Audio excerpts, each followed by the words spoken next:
In case you missed our last episode of Life with the Polites, MRL, Marriage, Relationships, and Love, here's what you missed. Good evening, family. Good evening, friends, and welcome to our May episode of Life with the Polites. And I want to take the opportunity to really talk to our families and friends. And I want us to really think about the real talk that this episode is about to have. When real talk meets God's truth. So, what does that mean? Let me just dive into this very slowly. Because if we're honest with each other, there's a couple of things we need to consider. Life, love, and marriage are on God's terms and will always cost us something. I want you to think about what I just said. You see, we live in a time where the world celebrates their 3 C's. So what does that truly mean? The world celebrates comfort, the world celebrates compromise, and the world celebrates convenience. I'm going to say that again because I need you guys to grab hold of where I'm going tonight. The current state of the world in which we live in today, marriage, relationships, and love, celebrates its own 3 C's: comfort, compromise, and convenience. But here's the good news and what I'm trying to talk about tonight. But our God calls us to be his own 3 C's. Within the shell of God, he has his own 3, which is covenant, conviction, and cross bearing. I want us to understand that tonight we talk and we engage about the premises of how we must control the matter in which we streamline what God is calling us about in regards to marriage, relationship, and love. And the truth is, we can't live in his promises while holding our old patterns of life. I think that's a very fair statement to make because we have to grow. We have to change our mindset. So tonight we're asking a serious questions of our family and our friends. Here's the question: what does it look like to live and build a relationship on God's terms? Let me repeat it one more time for our audience to grab hold and truly understand what I'm saying. If you're not, what does it look like to live, to love, and to build relationships on God's terms? Let's be honest. We're at a crossroads, many of us, in doing that. How do we get across the hurdle? How do we understand? Let's be honest. For some of us, it's been extremely hard living a half-surrendered life. We want God's blessings, but not his boundaries. You know, I think about what that means. We can't fall short of what the requirement is for God.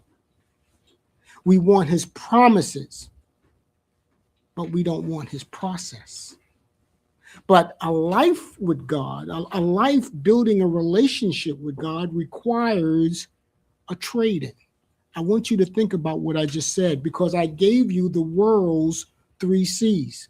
But we have to understand there is something that we have to cross over. We have to trade in to compile the things in which God has called us for. And when I talk about a trade in, I'm talking about a trade of what we are declaring we are in God. So let's think about something. Again, where are you in your turning away? Where are you looking at not compromising? Where are you being still and focus on what you say you want from God in regards of a marriage, a relationship, and a commitment to love. Where are you? Where are you? So tonight, I want us to talk about a life for those who have crossed and who has chosen God's terms. I want us to think about this theme and this topic because we find ourselves in a world right now that we are seriously damaged in the way that our minds have not changed toward the things in which God has called us to be. There's been a dilemma for many. There's been a struggle for few. And for a lot of us, there has been too much compromise. Too much compromise. I want us to think about something, living this life that we have and living this life in what we call God's terms. It's not about control. It's about trust. We have to understand that our surrender is connected to trusting God. We're talking about a real life. We're talking about a spiritual life, a life in which we live in with Him. Let's think about what we're going and what we're asking of God and how we're falling short of what we say we want. I mentioned the word trading, and that requires us to do just that, trade in our earthly nature. Something has to give. We have to learn that we're going to be that man, that woman, all of what we are asking God for, all the things that we have been praying to God for in regards of a relationship, a commitment. What are and what have we done in regards of trading in the worldly concept of living? I said it requires a trade-in. It requires us trading in our earthly nurture. It requires us trading in our old way of thinking.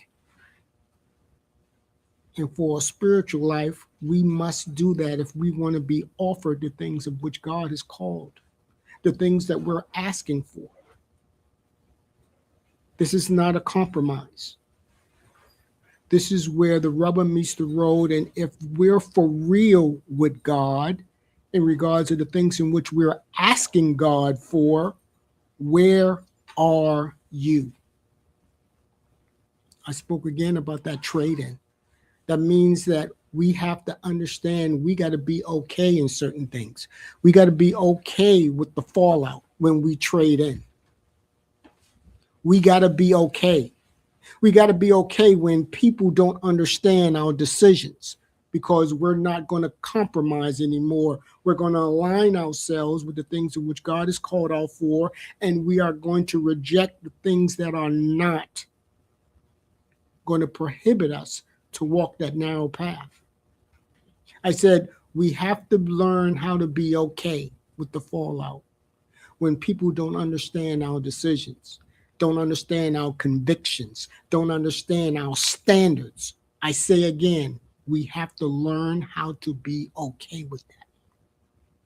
Because choosing Christ, choosing this relationship we're asking God for, this marriage, this relationship, this love, it's going to cost something. It's going to cost comfort. It's going to cost comfort for a lot of people that's laxed. It's going to cost comfort for a lot of people that want to play the middle way. They're halfway in and halfway out. It's going to cost you something. So I ask, what are you willing on costing? What are you willing on availing? What are you willing on putting down? You see, we come to a point to where we have to truly focus on where we really want to be in our relationships and the commitment God is asking us to do. I give you another question. Have my audience ever felt the weight of choosing God's way when everything else in your life has been a distraction, has been falling apart? And if you've ever felt that weight, I want us to be able to go to the comments and drop a word in there, because this is real. This is real when we have to really decide that we feeling the weight of choosing what we've prayed for. And we're struggling because we have been pulled in another direction. Is it easy? No. But this is what you prayed for. And the problem with a lot of people, we just want to remain to where we expect God to just give. We have to come out of the babe mentality. We want the substance in the meat. That means we got to put our hands to the plow. We say we want it, so God is waiting to see your transformation. He wants to see where exactly you're headed. What are your truths are about what you want and your commitment to Him. This is a spiritual principle I'm talking about. This is a decision for many of us that have to understand that there is only one way to get it right. Surrender, and your surrender costs you something. In marriage, in love, and in relationships, it is going to cost you something.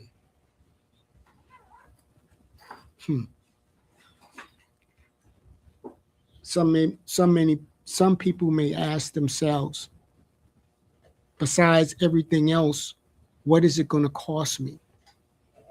It's going to cost you having to say no to self. It's going to have to cost you to say no to self. It's going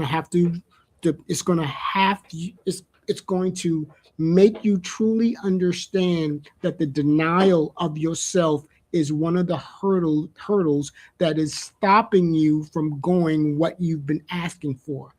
The things that have been holding you back is your denial and how to achieve what God is asking you for, and your commitment to lay it down. We have to understand that we have to lay several things down to walk this narrow path and this commitment that God is asking us for. So why is it so hard? Why is it so hard for people to come clean with what they're asking God for? Could it be that they're truly embarked in the worldly nature of lights, camera, and action, that they want to be seen, they want to be heard, they want people to recognize a shell instead of the full truth of a life that's surrendered in God and the things that you have to bear to obtain and keep? There's one thing that's for real for what I'm saying: you can't have both. You're either going to lay it down or you're going to fall short in the things in which you want. You have to be willing on deciding what's godly and what you want to do in regards to preserve this divine purpose that you're seeking. And denying yourself is the start.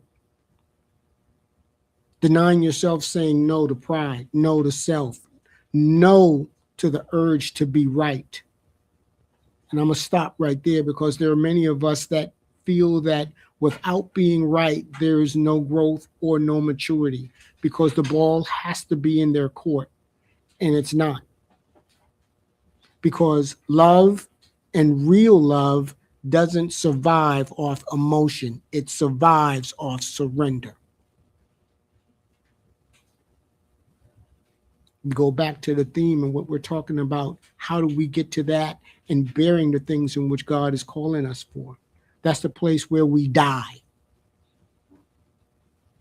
That's the place where we die and we commit ourselves to the truth. And that's the place where we die to our old responses so we can live by God's design, that we can live according to the things and what we are praying for. I keep saying that because there are many people that are under the illusion that they can pray to God and then do a 360 and go on and continue an earthly manner and an earthly way of living. As if what you prayed for is not going to catch up with you, or the fact of the matter that God sees it all. It's all about that. But we struggle when we make decisions in regards of what we truly want our foundations to be about. And how can we learn from these foundations, these breaks in our foundations, if we're not willing for a new mindset and a new way of living? We speak of bearing one's cross. We think about surrender. We're thinking about dying to ourselves. Those are ingredients to the things that's going to make us a better person in regards to the things in which God has said in his word that he would provide us if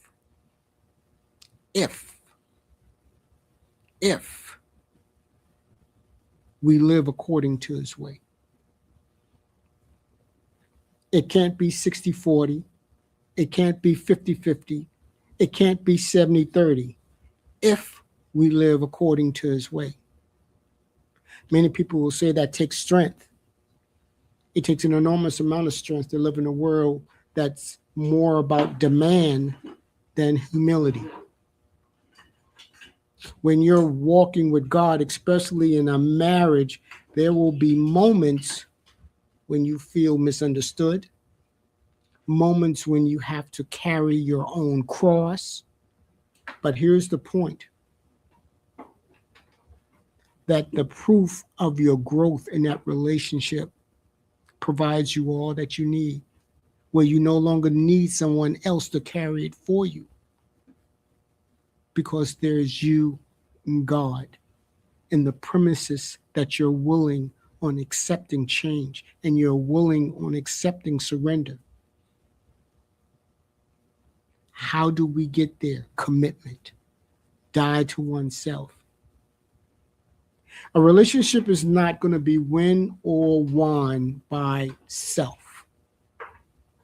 It won't happen.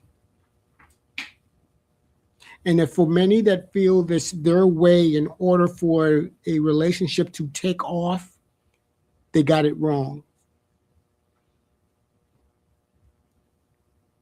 It's an enormous gathering of the mind, an enormous way of thinking through things together. But here's the point that I think is very important for our audience to understand.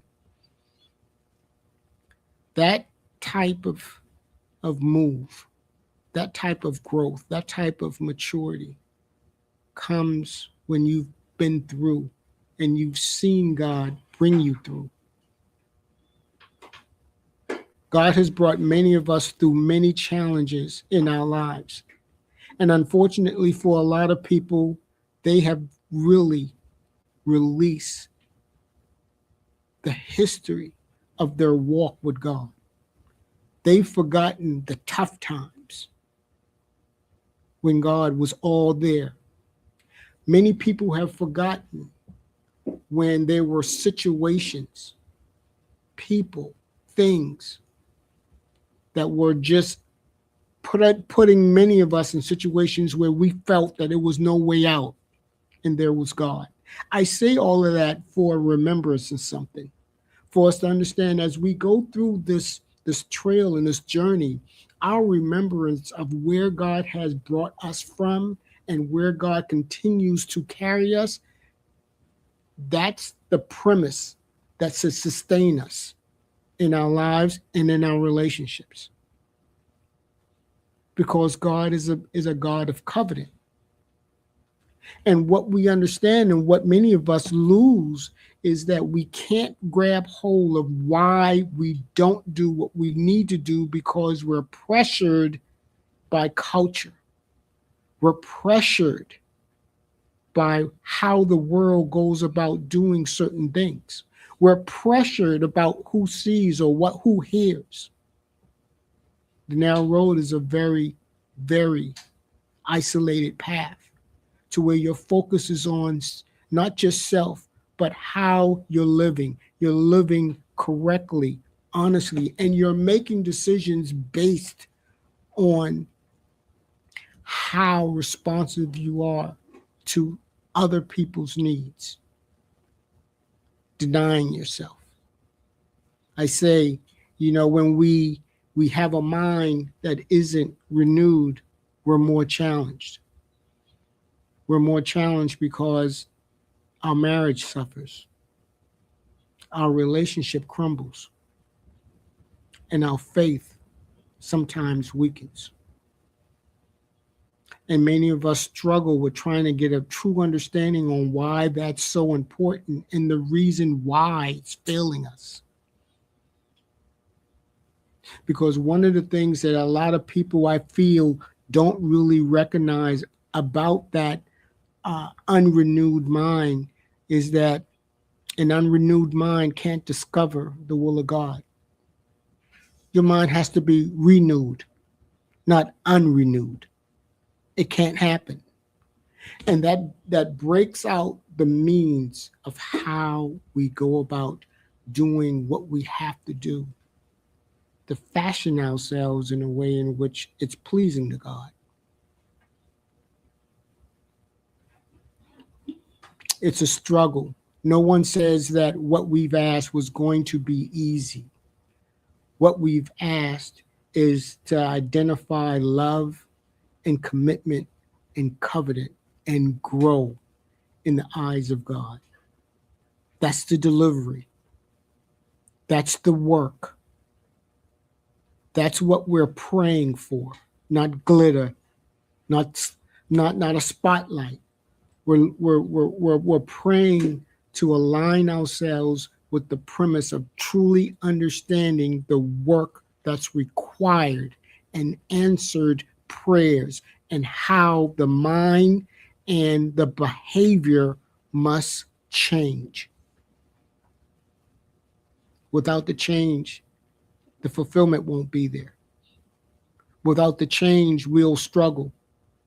Without the change, we will not obtain the things that many men and women seek: a covenant relationship. Without the change, it won't happen. So it goes back to what we spoke of earlier, but we come full circle because without it, we deal with why many relationships struggle. Rewind what I just said. Those that are refusing to change, they're trying to build on not changing, not having a renewed mind. You can't love Christ if you're still thinking like culture. You can't do it. We got to stop letting culture, feed our definition of love, feed our definition of what the Lord says forgiveness is, feed our definition of what the Lord says submission is. Culture says protect your peace, but God says deny yourself. You see the unbalance? That's where we got to get to. Culture says, do you want to make me happy? God says, be holy. You can't have both. You have to decide the premise on the answered prayer that you are waiting on. It will not provide you what you want without the change that's mandatory. It brings me, because this is real talk, it brings me to a point in the scripture. Paul spoke of Demas. And Demas had forsake Paul in the ministry for the world. I believe that's 2 Timothy. He left Paul because he was so enticed with the world. And now we take that same understanding because what we glean from that is not just the warning, it's a mirror. It's a mirror for people to truly look at themselves. And the fact of the matter that is what you want is what the world is offering you, yourself, or denying yourself to be holy and commit yourself to obtain the promises and the answered prayer that you've asked God for.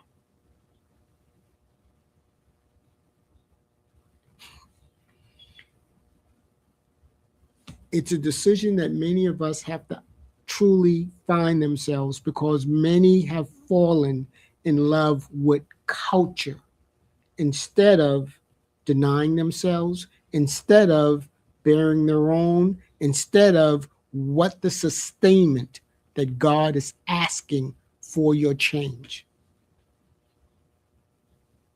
Many of us are still stuck in culture because it feels good. It looks good. Culture makes you seen.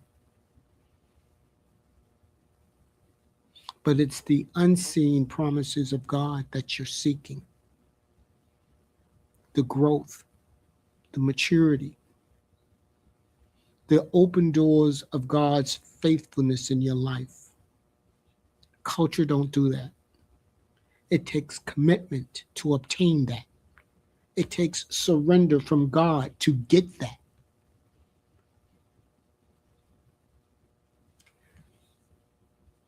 We're speaking about a life for those who choose God's terms.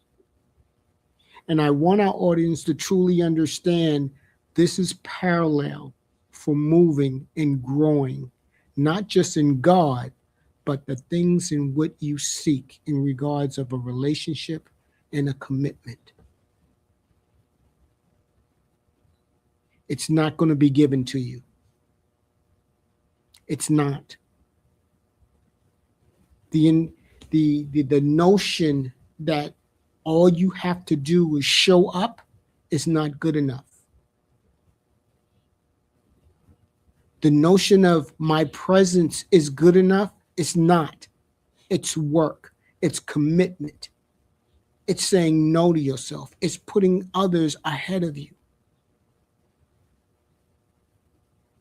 It's understanding that growth sometimes comes very slowly, and there's also pain attached to it.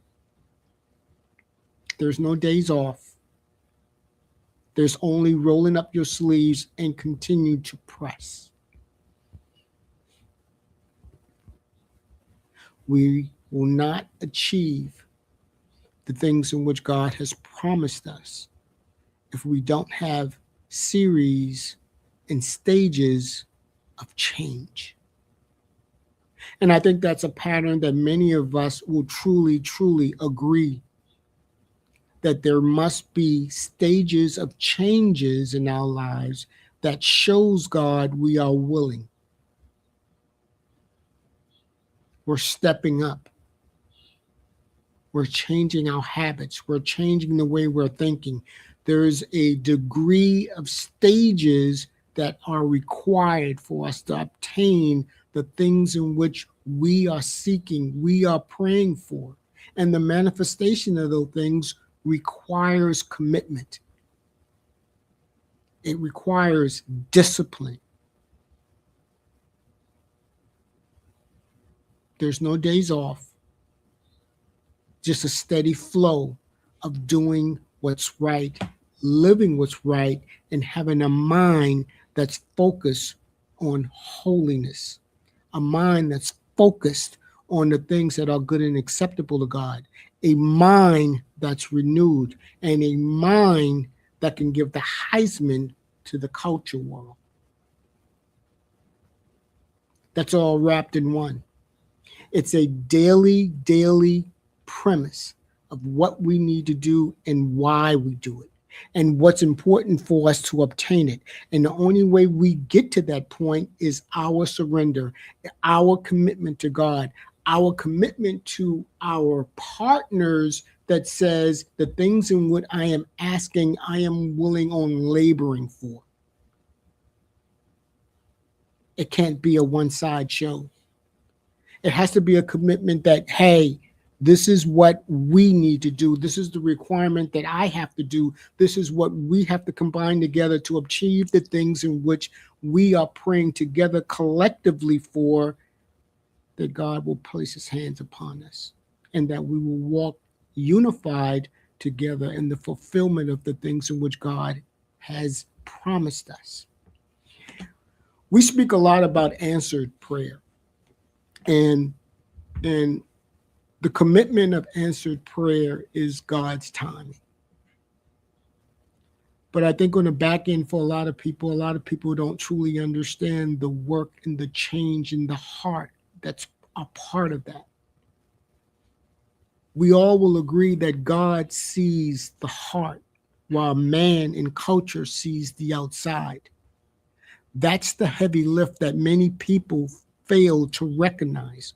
God sees the heart, the fullness of the heart, whether natural or dirty. So think about that when we're talking about unanswered prayer.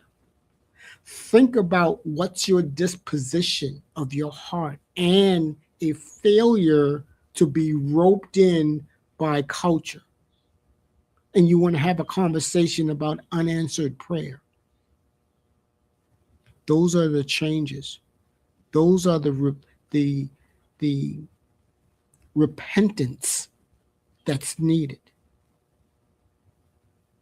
Because again, we can't be overlooked by what the world sees from the outside, because God's focus is on the inside, your spiritual growth, your connection with a clean heart, to walk aligned in his will, and to understand that the work ahead is very difficult, but God's blessings is upon them.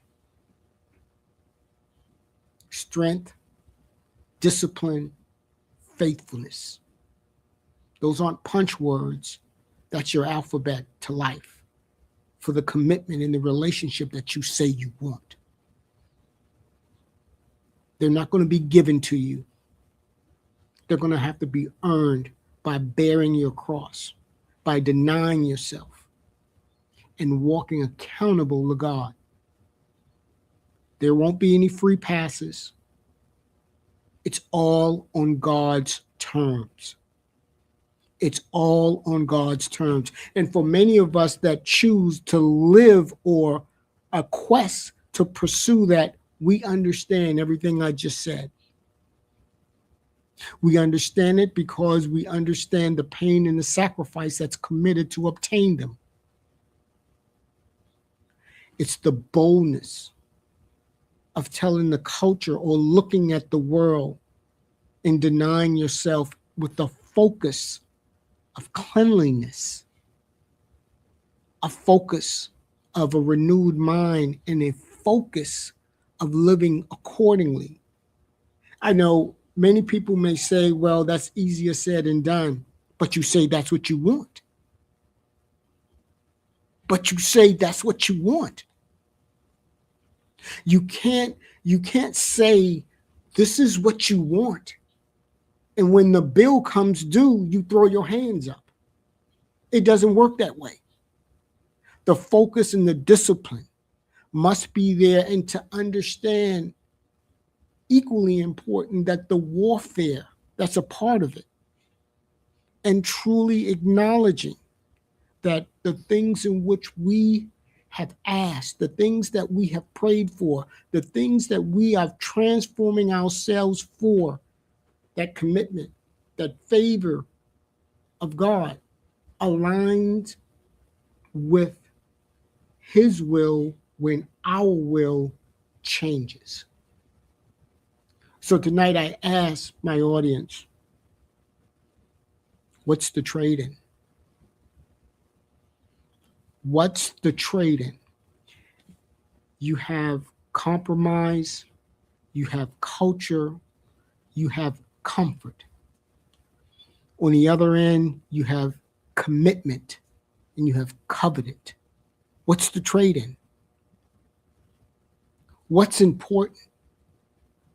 The things in which you desire, the things that will change your life, the things that will will enable you to have an emotional, spiritual lift of living than something that's temporary. That's another episode, but I think everyone understands what I'm talking about when I say temporary, because there's no strength behind it. Think about culture for a moment. There's no real strength behind it. It's all here. It's all about being seen and being heard. There is no power behind it. Whereas where we see the covenant and the commitment of the things in which we say we want, when we pursue God, we see strength. We see power. That's the trade-off that many people have to truly recognize and follow their heart, their right heart, of putting down the things that will hinder them. It's a hard conversation, as Lady P would say. It's a hard conversation for us to truly recognize that it's God's way or no way at all.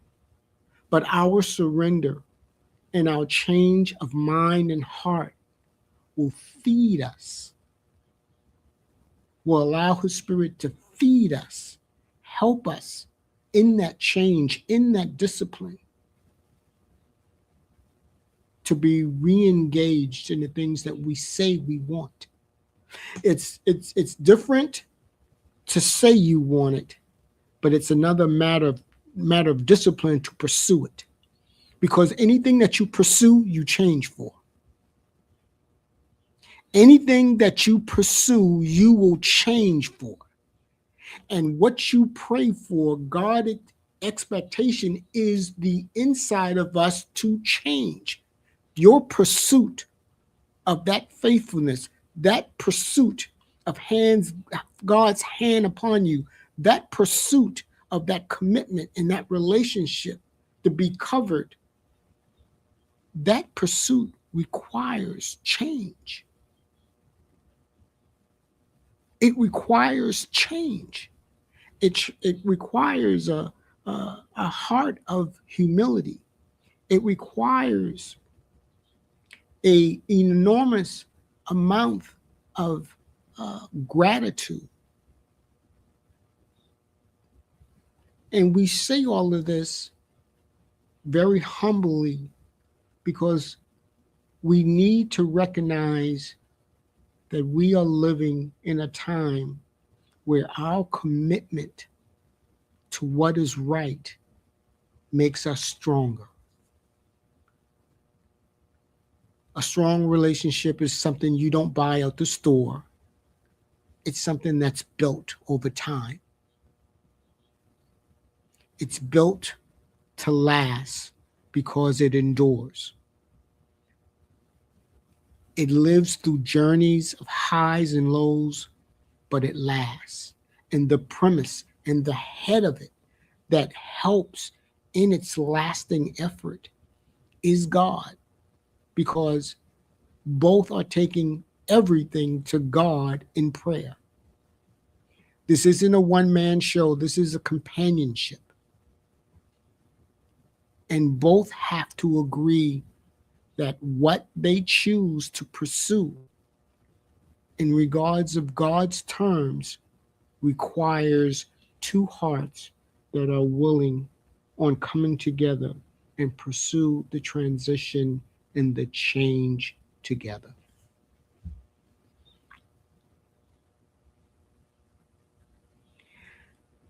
Before I leave, I'll say this.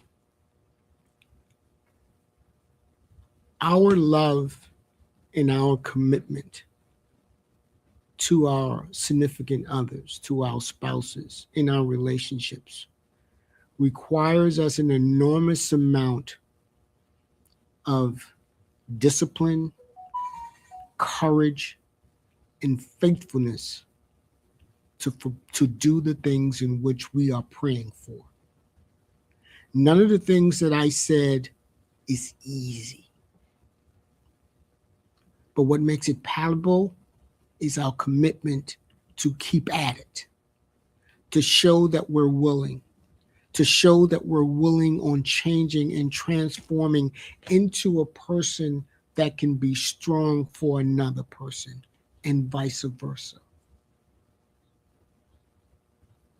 That's how we overcome. That's how we overcome, when the two come together and agree that together, with God's help, they're stronger and better. Thank you for our first episode of the month of May of marriage, relationships, and love. I pray that what has been said falls on good ground for those who have an ear to hear. And for those that are not online and will be able to listen to this at a later time, I also pray that you send Lady P and myself an email or questions to Let's Talk Deeper, because we're all in a tribe together to grow, to seek Him. It's not just one person ahead of the other, it's all of us together. God, we're all God's children seeking the same thing. And for myself and Lady P, we pray that as the word continues to fall upon those who have ears to hear, allow the Spirit of God to help you, speak to you, and direct you into a life that's fulfilling to God. God bless and good night.